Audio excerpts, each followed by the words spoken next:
Mbak Sarah, meski partai lain tidak administratif masuk dalam ADART, boleh juga dong partai lain mengklaim Bung Karno atau Soekarnoisme. Ini bagaimana, Bang Basara? Bang Basara?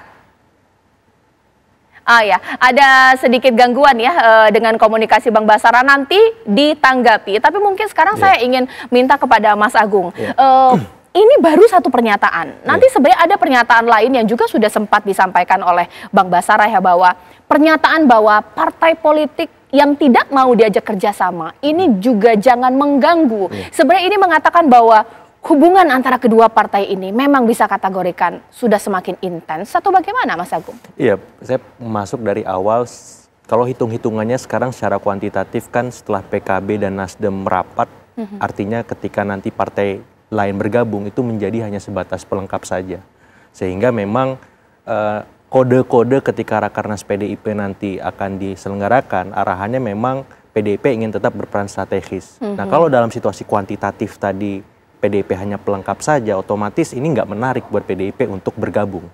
Selain ketika nanti ada yang keluar, misalkan dari koalisi Indonesia Maju Plus itu. Jadi secara kuantitatif kode PDIP untuk berada di luar pemerintahan sangat keras gitu. Yang kedua, secara kualitatif ini diperkuat. Kenapa? Karena ada usaha di Petun, kemudian ada statement Mas Ganjar, kemudian Mas Hasto beberapa kali juga melakukan statement-statement keras yang intinya tetap berharap PDIP ada di luar pemerintahan. Jadi baik secara kuantitatif tadi kondisi politiknya demikian, secara kualitatif ada statement-statement yang terus mengalir, ya bersaut-sautan. Nah, saya kira ketika Pak Prabowo kemudian dalam tanda petik mengeluarkan pernyataan-pernyataan yang sifatnya dalam tanda petik agak membalas itu, saya kira itu menjadi sebuah satu realitas empirik bahwa memang relasi antara Gerindra dan PDIP ini lama-lama agak merenggang.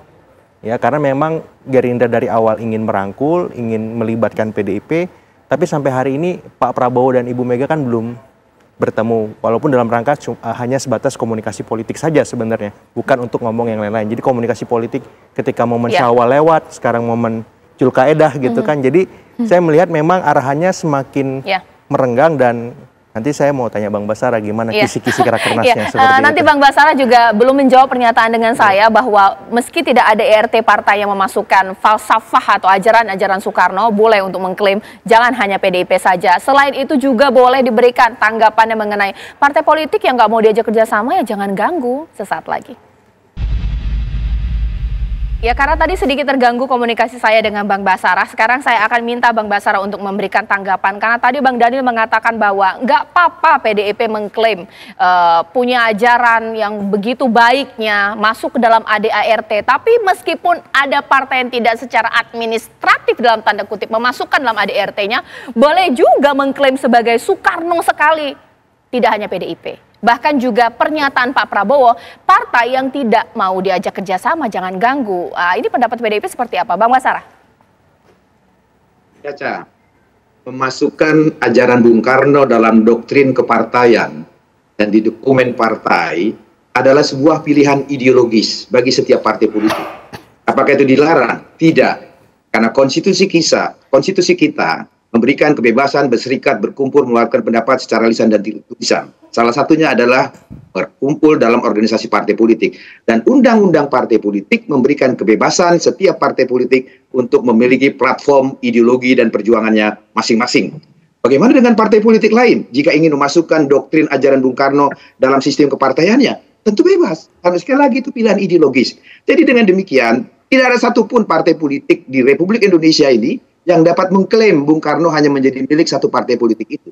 Justru perjuangan politik kami adalah ketika pemikiran dan ajaran Bung Karno itu menjadi milik bangsa. Pak Prabowo dalam memimpin bangsa ini menggunakan ide-ide, pemikiran dan legasi yang pernah dibuat Bung Karno untuk memimpin bangsa ini ke depan.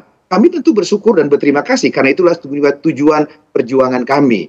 Oleh karena itu, agar tidak hanya dalam satu lip service saja mengatakan Bung Karno sebagai bagian dari sistem nilai yang dijadikan referensi, maka setiap perkataan, kebijakan, dan tindakan seorang pejabat negara, apalagi selevel presiden, harus mencerminkan legasi apa yang pernah diwariskan oleh para pendiri bangsa kita, baik Bung Karno maupun pendiri bangsa yang lain. Salah satunya misalkan soal memimpin negara dengan cara-cara yang demokratis, yang berdasarkan hukum, dan lain sebagainya. Saya kira pada titik itu, Caca, kami memberikan aksentuasinya.